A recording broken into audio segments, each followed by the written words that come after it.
¿Qué tal? ¿Cómo están, amigos y amigas de este canal, de esta comunidad? Gracias por formar una gran comunidad, de verdad. Gracias siempre por su enorme apoyo. ¿Qué les pareció Narrativas? ¿Qué les pareció el buen Paco Cruz? Mañana otra batería de entrevistas de calidad. Vamos a tener a Salvador Leiva hablando del caso precisamente de cómo Norma Piña ha perjudicado a la Suprema Corte por su relación con Wallace.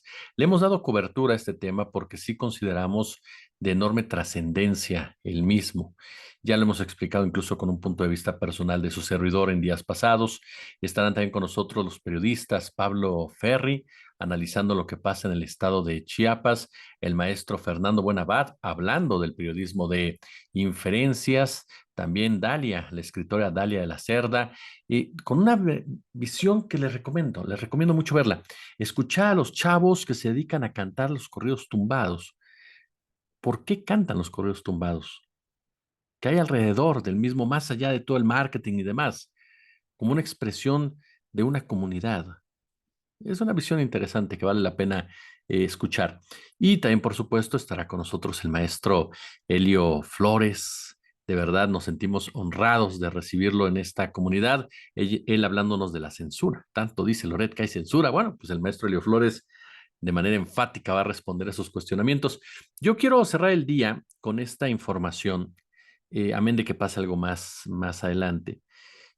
Hace unos días se iban a conocer ya encuestas, entre ellas la de el Pulse, que bueno, ustedes saben que es aglutina varias encuestas para hacer un porcentaje final, en donde, bueno, ahí le da una mayor ventaja clara Brugada sobre Santiago Taboada.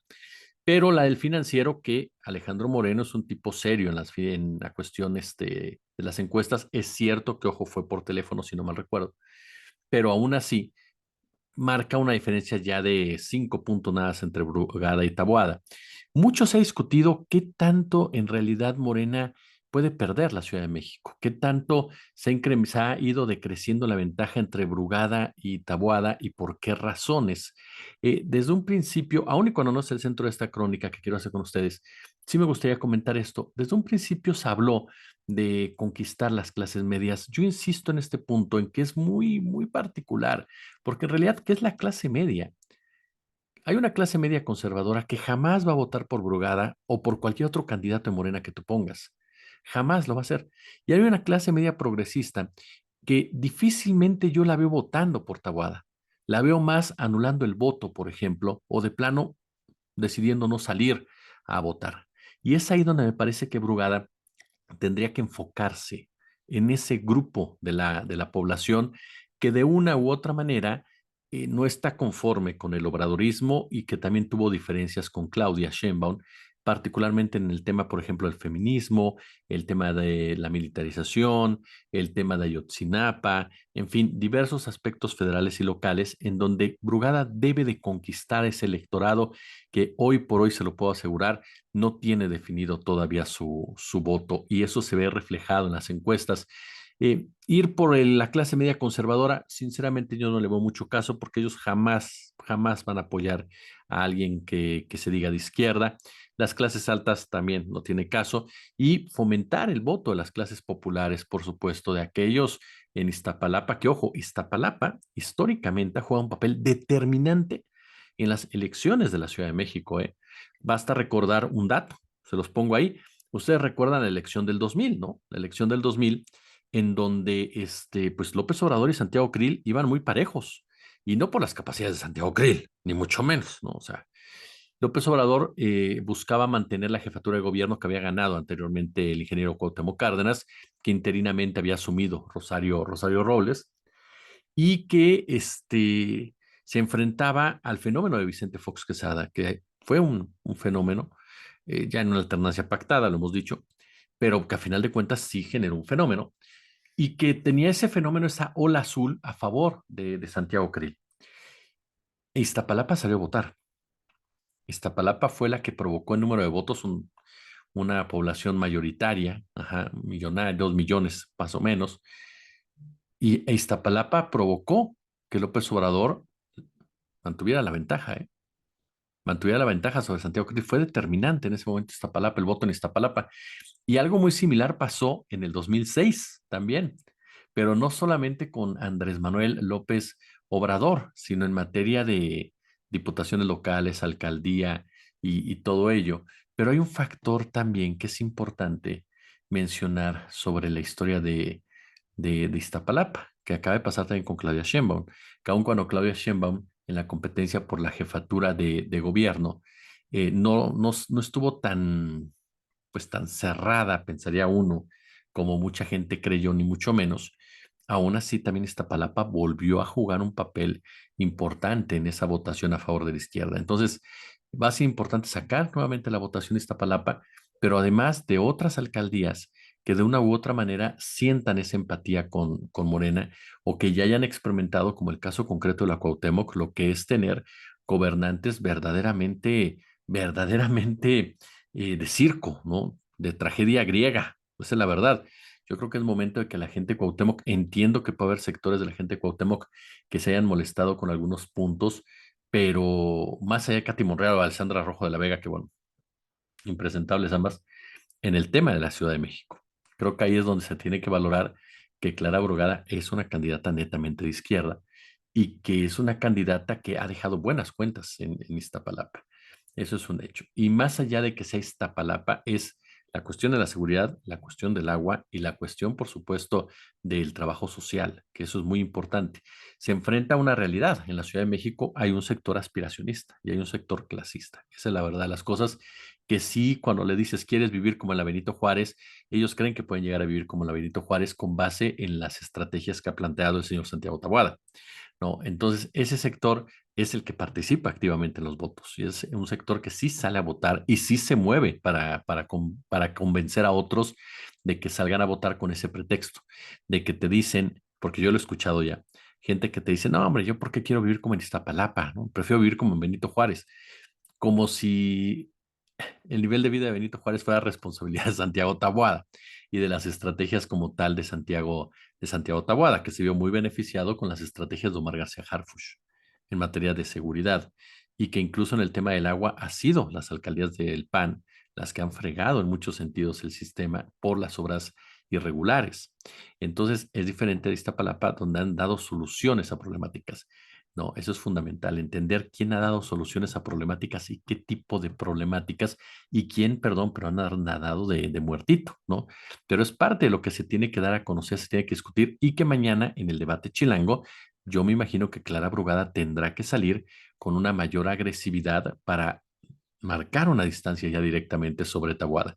Ganó el anterior postdebate, dejando la frase de Santiago Tajada ahí precisamente, pero me parece que ahora ante el presunto crecimiento de Tabuada, es muy importante que Morena se organice bien para el cierre final y busquen la manera, por supuesto, de dar los últimos golpes a una candidatura que no puede ganar la Ciudad de México. Ahora sí, yo lo digo ya abiertamente. Sé que ustedes, y hay gente que me ha escrito, me ha dicho, oye, tú tienes que ser objetivo. Ustedes saben que yo no creo en objetividad. Yo creo en la neutralidad periodística en algunos temas, no en todos. Yo sí creo que un periodista tiene que fijar su postura, tiene que fijar agenda, tiene que tener una definición ideológica y defenderla y argumentarla. Así de sencillo. No quiere decir que tengas la verdad absoluta, ni mucho menos, pero no creo que sea el trabajo de alguien decir yo no opino sobre este tema en particular, ¿no? Por una falsa objetividad, ¿no? Y en lo personal sí creo que la candidatura de Santiago Taboada es impulsada por intereses sumamente corruptos, intereses muy oscuros, intereses que se han anidado en la Ciudad de México a través de la Benito Juárez, pero que han ido incrementando, han ido increciendo hasta llegar incluso a cuestiones federales con la presencia de Jorge Romero en la Cámara de Diputados. Entonces sí creo que son cuestiones que uno tiene que valorar al momento precisamente de votar, ¿no? Y tener cuidado en ese sentido. Yo creo que se han presentado dos candidatos que representan muy bien los intereses tanto de la alianza como del Frente Amplio, bueno, Fuerza y Corazón por México, y será una decisión de la ciudadanía que tenga toda la información necesaria para poder esgrimir un voto a favor de uno o bien de otro. Creo que la votación en la Ciudad de México nos va a mostrar mucho de la presunta madurez que tenemos en la ciudad y que hemos presumido durante muchos, muchos años. Hay derechos ganados que yo no veo, sinceramente se los digo al PAN, manteniéndolos. les soy muy honesto, es una especulación, por supuesto, porque este PAN en el discurso ha dicho que los va a mantener, que los va a respetar y demás. El propio Andrés Ataide, que es el dirigente local del PAN, ha pues intentado, ¿no? Ha intentado no una, sino varias veces convencer de que ellos respetan a las personas, por ejemplo, que decidan abortar, que están a favor del matrimonio entre homosexuales, pero me brinca mucho esa hipocresía, porque en realidad el PAN votó en contra, votó a favor, perdón, votó a favor de las terapias de conversión, ¿no? A final de cuentas, y ha votado en contra de la ampliación de derechos de la comunidad LGTB. Entonces, yo no creo que el PAN de la Ciudad de México pueda diferenciarse del PAN nacional. ¿Y por qué no lo creo? Porque van juntos con pegados, son parte precisamente del mismo grupo, el que maneja el señor Marco Cortés, ¿no? Y el que maneja el señor Jorge Romero. Y es ahí donde me quiero centrar, si ustedes me lo permiten, hablar de este último personaje, Jorge Romero, que ha pasado desapercibido como buen jefe de pandilla que se maneja por detrás, de vez en cuando habla, de vez en cuando sale a la palestra, de vez en cuando saca alguna declaración fuerte, pero es quien dirige los hilos, es quien dirige los hilos, es un personaje que ha ido creciendo, que ha visto cómo ha ido aumentando su poder, es un enemigo político en realidad de los calderonistas, quienes en el libro de Felipe Calderón lo desnudaron como un personaje corrupto, que tuvo una relación personal con la sobrina de Calderón y de Margarita Zavala, Mariana Gómez del Campo, con quien fundó los Ocean, de los cuales ya hemos hablado aquí, y que después, al romperse esa relación, él creó su propio grupo político con muchos de sus compañeros que estaban en el anterior grupo, y que abiertamente, no me voy a cansar de repetirlo porque creo que es algo que debe de ayudarnos a entender y a comprender estos intereses, abiertamente se han dicho ellos admiradores de lo que es la figura y la forma de actuar y operar de Diego Fernández de Ceballos. Y me parece que es importante empezar a entenderlos. ¿Por qué razón? Hace unos días, ayer en la noche, Ana Villagrán, muy polémica, por supuesto, yo soy de los que considero que no tiene cabida en Morena, aun y cuando coincido plenamente con ella en el tema antitaurino.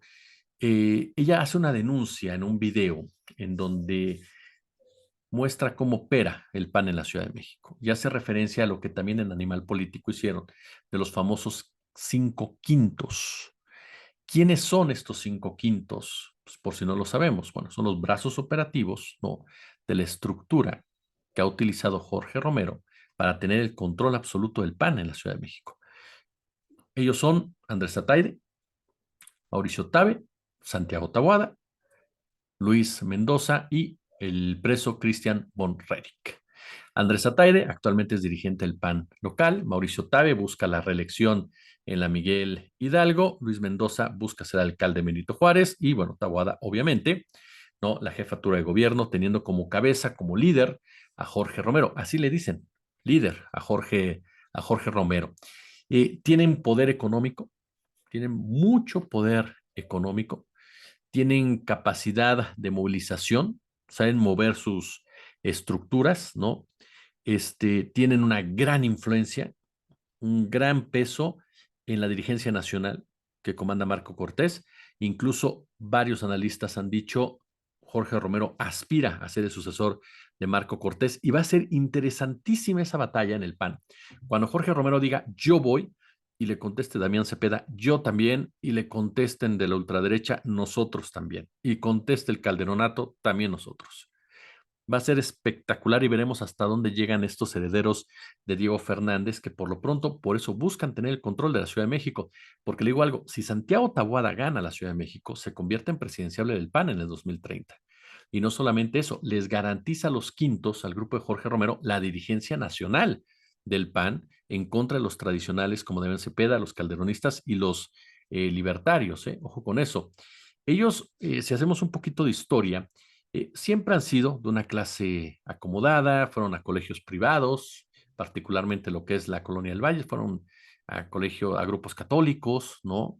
Es a partir de la década de los noventas, más o menos, cuando se meten a la política a través de esto que algunos llaman la cantera blanquiazul, que son las ligas juveniles del PAN en lo que era el Distrito Federal. Han creado una especie de cofradía de una manera muy particular que tiene su punto climático en el cártel inmobiliario, pero ellos llegan a Benito Juárez más o menos a finales de la primera década del siglo, por ahí, si no mal recuerdo, de 2009. Ahí les encargan, por supuesto, que apoyen, que ayuden para que Mario Alberto Palacios, quien era el aspirante del PAN a la alcaldía Benito Juárez, en ese tiempo delegación, pues ganara la misma. Se enfrentaba al maestro Bernardo Batis. Y bueno, Palacios era un personaje gris, la verdad las cosas no tenía gran trayectoria, pero aquí lo que importaba era mantener el enclave panista ante una figura como la de Bernardo Batis, que venía bien posicionado, que venía con buenos nombres, con buenos números y que era aceptado en una comunidad como la de Benito Juárez. Por ahí, si no mal recuerdo, Palacios es que él abre la puerta de par en par. Como Miguel de la Madrid hizo con Salinas, igual Palacios hace con Romero. Palacios un alcalde gris, un alcalde débil, un alcalde sin peso político alguno, nombra a Jorge Romero como coordinador del gabinete y realmente Jorge Romero es el que empieza a controlar completamente la delegación. Él es el que coloca ahí a sus diferentes compañeros de los quintos. En ese momento todavía eran los Ocean, no recuerdo bien, pero por ahí no los pone en posiciones claves. El único que se fue a la asamblea fue Mauricio Tabe. Ya para el 2012, fíjese lo que son las cosas. Este grupo, por eso le digo que me llama mucho la atención el tema de la jefatura de gobierno, porque este grupo ha sabido, no es un grupo que tengamos que minimizar, ¿eh? No es un grupo que digamos bola de juniors, no, no, no, no, no. O sea, saben operar y por eso son tan peligrosos, porque son unos juniors banales que saben llegar al poder y saben malutilizar el poder en su beneficio. El PAN ha tenido dos elecciones desastrosas, 2012 y 2018, después de dos victorias consecutivas con Fox y con Calderón. En 2012, bueno, Josefina Vázquez Mota, ¿no? Se fue hasta el tercer lugar. Sin embargo, este grupo ganó nuevamente la jefatura de delegación de Benito Juárez, la ganó Jorge Romero, estuvo muy pareja con Leticia Varela, fueron 400 votos, ¿no? De diferencia, pero la ganó Jorge Romero, esto en 2012. Tuvieron lugares en la Asamblea Legislativa del Distrito Federal, con Cristian Monreric, con Santiago Taboada. Incluso Romero colocó a Taboada como vicecoordinador del grupo parlamentario en esa época con los alemanes, ¿no? Los panistas alemanes al frente, el caso concreto de Federico Doring. Y en la elección, en esa misma elección, Tabe incluso se convierte en el dirigente capitalino del PAN, un cargo que dejó hasta el fatídico 2018. Andrés Ataide, fatídico para los panistas. Andrés Ataide fue nombrado director de Servicios Médicos y Sociales de Benito Juárez, Luis Mendoza, secretario particular de Jorge Romero. Ya con Miguel Ángel Mancera a la derecha en la Ciudad de México, al frente de la jefatura de gobierno, pues comenzaron a manejar mucho dinero. Esa es la realidad de las cosas, tanto en la Benito Juárez como en la Asamblea. Incluso ahí están ya las informaciones, los números que muestran cómo surgieron los primeros negocios inmobiliarios que son investigados actualmente. Incluso el país, si no mal recordamos, da cuenta de que la Procuraduría Ambiental y del Ordenamiento Territorial de la Ciudad de México alertó en 2014 a Jorge Romero, entonces delegado, de una serie de irregularidades en al menos 7 construcciones y le pidió que sancionara a quienes habían edificado violando las alturas permitidas. En esa legislatura también hubo sonados escándalos como la contratación de familiares de los líderes del grupo en la delegación. El hermano de Von Rerick, por ejemplo, era uno de ellos. El reparto de jugosas partidas para el uso discrecional de los coordinadores de bancada. Esto lo destacan en Animal Político, en donde recuerdan, por ejemplo, cómo llegaron los acuerdos con este corruptísimo perredista Leonel Luna, que en paz descanse, y el priista, otro, ¿no? Otro de piel suave, Adrián Rubalcaba. Yo me acuerdo que una vez entrevisté a Leonel Luna, no sé si le platiqué en la octava, y lo empecé a cuestionar sobre los dineros y me colgó. Prefirió colgarme el cuate, se enojó porque no le pregunté sobre el tema del agua, que era lo que quería ir a promocionar. Yo jamás acepté entrevistas pagadas. Entonces, al momento que me lo pusieron, pues que me lo receto, ¿no? Y que me cuelgue. Las elecciones de 2015, esto también lo destaca Animal Político, consolidaron el dominio político de esta hermandad, como la definen en este trabajo. Obviamente, pues, ¿quién sucedió a Romero? Monreric, ¿no? Monreric, que está actualmente preso.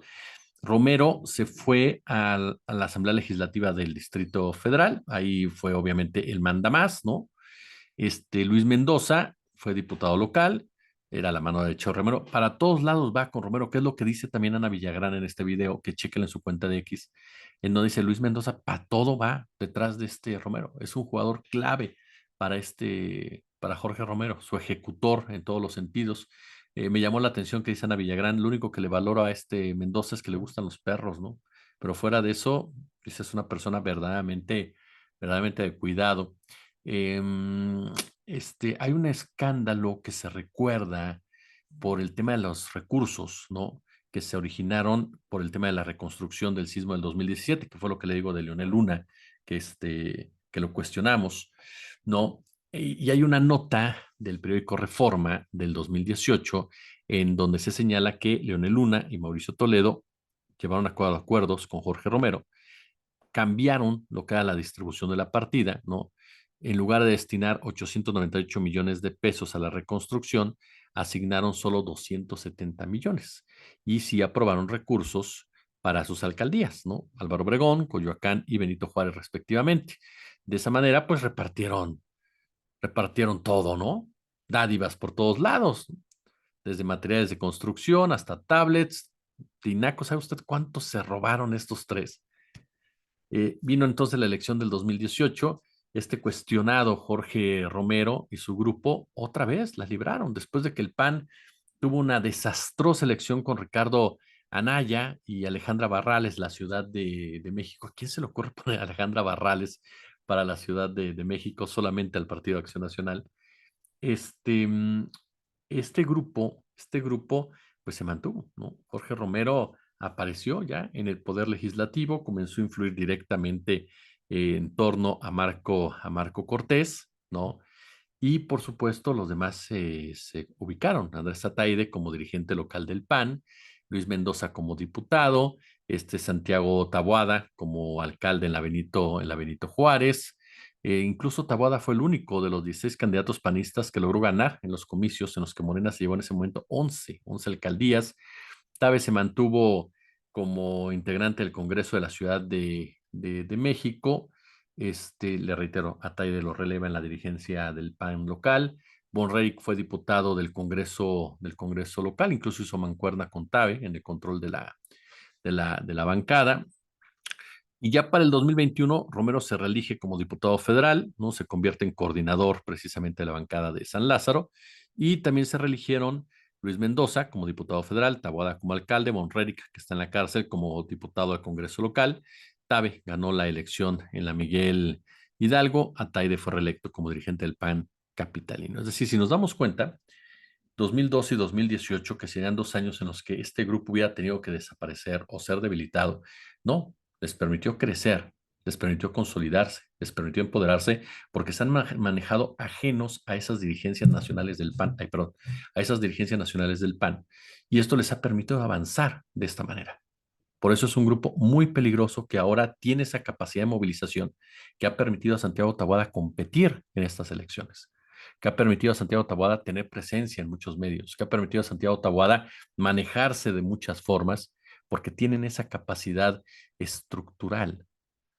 Han trascendido a los presidentes del PAN, han trascendido a los jefes de gobierno de la Ciudad de México, a los dirigentes nacionales de su partido desde hace ya más de 10 años, y este poder político y económico pues sigue recibiendo apoyo en la Benito Juárez, en los electores de la Benito Juárez, que eso es lo que más llama la atención, ¿no? Cómo han sabido moverse y, ojo, con lo que dice Ana Villagrán, se han basado en lo que es la afiliación como un factor clave. ¿Para qué? Para tener gente y mover esa gente. La afiliación es lo que les ha permitido incrementar su poder, incrementar su presencia, incrementar su estructura, además de sus vínculos con empresarios, con el sector inmobiliario, que siempre tiene un peso bien específico el sector inmobiliario, ¿eh?